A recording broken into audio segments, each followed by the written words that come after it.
10 minutes. 10 minutes. 10 minutes. 10 minutes. Je vous remercie, Monsieur le Président de l'Assemblée nationale, Monsieur le ministre du Développement communautaire, maa ngi lay nuyu yow ak sa équipe bi nga di wax suma mbégte di la gis ci gouvernement wu Sénégal parce que jàpp naa ne gouvernement boobu am nga fa sa place wane nga ko ci sa njàng ci sa dal ci sa compétence ci sa liggéey mais surtout ci sa yar te loolu lu am solo la ñu ngi lay ñaanal di la wax ne aussi sa budget bi daf ñu intéressé ñun en tant que député représentant du peuple mais en tant que aussi issu du monde rural balaa may dugg nag ci loolu war naa préciser rek que ne village yi nga xam ne dañuy def reclassement social qui sont de la compétence du ministère de la santé et de l'action sociale xam ne jaar na fi président de la République depuis 2015 da joxoon instruction ministre de la santé pour mu abroger disposition légale yooyu nga xam ne dafay indi ay problèmes donc le ministre de la santé a déjà fini de travailler sur le projet de loi qui est actuellement au niveau de l'Assemblée nationale. Certainement su ñu jógee ci vote budget bi dans le cadre de l'agenda, la nouvelle équipe de l'Assemblée nationale se prononcera sur la programmation de cette disposition qui est attendue parce que dans le département de Mbour nous en avons et jàpp naa ne nag loolu tey ak Sénégal fi mu toll war nañ ko dépasser. Maa ngi féliciter le président du groupe parlementaire bi nga xam ne évoqué na problème boobu fekk na gouvernement bi liggéey nañ ci ba sottal li des nag ci assemblée la dese parce que moom moo war a programmer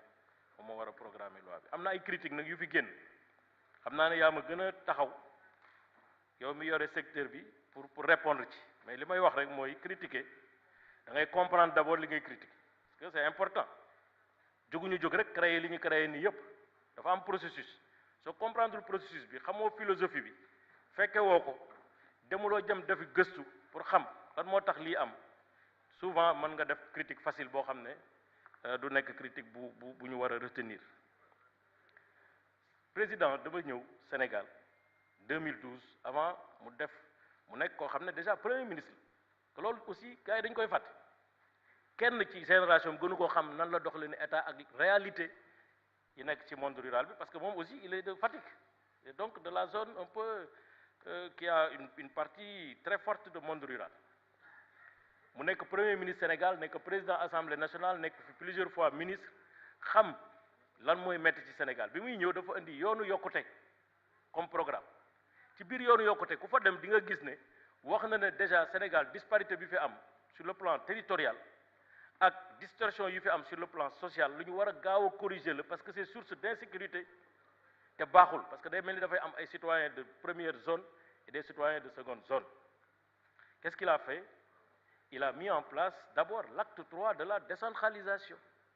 qui est l'acte 3, la réforme d'émancipation des territoires. L'objectif c'est quoi? Viabiliser les territoires, les organiser. Il amène la communalisation qui permet aujourd'hui d'avoir une architecture de gouvernance au niveau des collectivités territoriales boo xam ne ñëpp ñoo koy mën a bokk. Tout le monde fait la même chose plus ou moins au niveau des territoires avec les mêmes niveaux de responsabilité, avec les mêmes niveaux de liberté, avec les mêmes niveaux d'initiative, ce qui n'était pas le cas avant. Or ces territoires, c'est presque 70% du territoire du Sénégal. C'est peut-être 60% de la population aussi du Sénégal. Ces territoires oubliés, abandonnés, isolés, qui n'avaient rien du tout, sous-équipés. Donc l'acte 3 dit, on met d'abord l'architecture de gouvernance, uniformisée, et ensuite, il pense maintenant à un programme qui accompagne. C'est pourquoi d'ailleurs les programmes qui sont dans vos ministères, c'est pas pour rien qu'on dit programme d'urgence. Parce qu'après il a fait l'acte 3, il pose maintenant le principe du plan Sénégal émergent. D'ailleurs, monsieur le ministre des Finances, plan Sénégal émergent, war nañ ko jàngale ci école yi, war nañ ko jàngale université, war nañ ko jàngale école primaire parce que mënoo ne dama am benn ambition bu rafetee ni plan Sénégal émergent di indi ay jéego yu bari ci Sénégal ba pare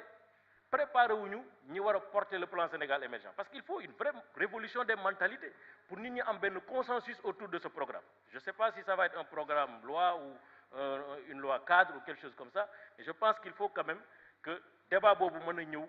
dans toutes les enceintes populaires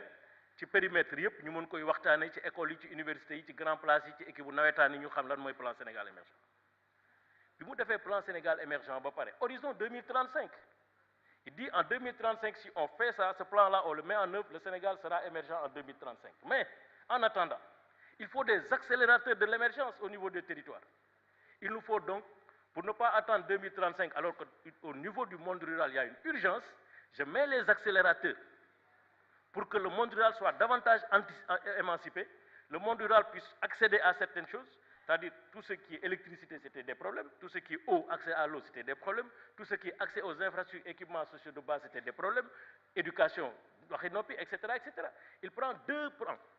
Plan d'urgence, développement communautaire, plan d'urgence, modernisation des axes et territoires frontaliers. Parce que beneen problème bi am ci amando yi dafa les territoires qui étaient aux frontières alors que Sénégal am juróomi frontière boo demee ci frontières yi Gambie ñi nekk côté Gambie anglais la ñuy làkk dalasi la ñuy liggéey amuñu réseau Sénégal boo demee Mauritanie pareil soo demee Guinée-Bissau pareil soo demee Guinée-Conakry pareil et loolu dafay def ay menaces sécuritaires c'est pourquoi d'ailleurs il faut comprendre pourquoi le piment n'accède pas au marché, n'est pas soumis au code des marchés. Parce que le piment, compte tenu du rôle de consolidation de la souveraineté nationale, mais aussi de protection de la sécurité intérieure au niveau des frontières, qui travaille avec l'armée, qui travaille avec la police,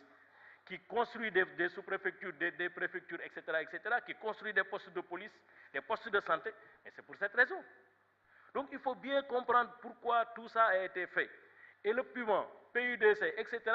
mais ont préexisté au ministère. Attention, le ministère là est créé en 2019, mais le ministère vient coordonner ces programmes de territoire spécifiquement dans le cadre de l'urgence pour impulser, coordonner et accélérer. Donc loolu suñu ko xamul bëgg a taxaw di critiquer kenn koo xam ne passage am dans l'état du Sénégal kenn suñu ci am kon kooku bu dee mettre en cohérence rek l'action publique kooku defe naa ne kenn mënu ko gën a xam kooku mooy président Macky Sall. Donc lii ngeen di wax ni yëpp moo tax dama leen di féliciter les programmes et les performances de ces programmes on a vu accès à l'eau accès à l'électricité on est dans des performances extraordinaires on va bientôt atteindre l'objectif de développement durable en tout cas sur ces points-là eau électricité maintenant certainement d'ici 1 an 2 ans ça va être derrière nous ñu fekk Sénégal aussi ci population yi loolu mooy équité sociale mu am ñaari tibu sénégalais benn sénégalais boo xam ne formalisé qui a presque l'autosuffisance et beneen type de sénégalais boo xam ne amul dara mën na dund ba 80 ans génn àddina du ma sa dajeek état bu dul état civil loolu moo fi amoon bu dul état civil mën nga dund ba am 100 ans mosoo dajeek état encore que d'ailleurs état civil était un problème dans certaines zones mais on crée ay programmes yoo xam ne ça implique tout ça defal la bourse de sécurité familiale pour utal la état civil toppatoo say doom yóbbu la école faj la et cetera on crée CMU parce que 80% aussi des Sénégalais n'avaient pas accès aux soins de santé donc CMU densification de l'offre de santé may nit ñi ñu mën a dem accéder à aujourd'hui les résultats monsieur le ministre certainement reviendra sur les résultats et sur le parce que Sénégal bu ñuy wax ak ñoom dañuy wax ak ñoom chiffre fii lii lañ fi fekkoon léegi fii la yegsi on était à 80% de non couverture aujourd'hui on est à combien monsieur le ministre c'est bien de le savoir il y a combien d'enrôlés au niveau de la CMU à quel niveau quel est l'impact social mais loolu dañ koy dund man léegi su ma dëkk bi ma nekk mais fayatuma ordonnance yu bëri ci télévision laa taxaw di wax élèves yëpp laa enrôlé CMU élèves yi yóbbaale seeni yaay ak seeni papa au point que finalement bu ñu demee di fayeku luy jar 10 000 francs 2 000 francs ngay fay bu ñu la war a hospitaliser 80 000 francs 8 000 francs ngay joxe mais c'est un programme révolutionnaire et c'est pas de l'assistanat parce que dégg naa ko aussi en commission ñu ne woy c'est de l'assistanat etc. Non c'est pas c'est la solidarité te ça renvoie aussi au plan Sénégal émergent le plan Sénégal émergent lan la président wax mais l'émergence du Sénégal dans un état de droit et une société solidaire donc c'est 3 plans qui nous permettent de comprendre les programmes du président de la République moo tax yow kuy war a bari tànk ci télévision yi nga parce que programme bi nga yore bu dee PSE def na fukki jéego ce programme bi en tout cas nous dans le monde rural moom juróom-ñaari jéego yi sa programme bi moo ko def moo tax ñu ngi leen di féliciter di wax ne incha allah pour toutes ces raisons parce que tey déggoo fi benn critique boo xam ne nii dafa jëm ci sa programme yi à part que man nag maa ngi toog di xaar waa Caajaay ñu ngi may déglu j'avais 3 kilomètres, je faisais partie des 13 communes éligibles dans la première phase de Promoville. Ah gis naa nag ay communes yu bari yu ñu jox seen yëf man maa ngi xaar j'espère que bu financement bi débloqué Caajaay dina jot cëram ñu ngi leen di gërëm di leen sant wasalaam. Merci chers collègues.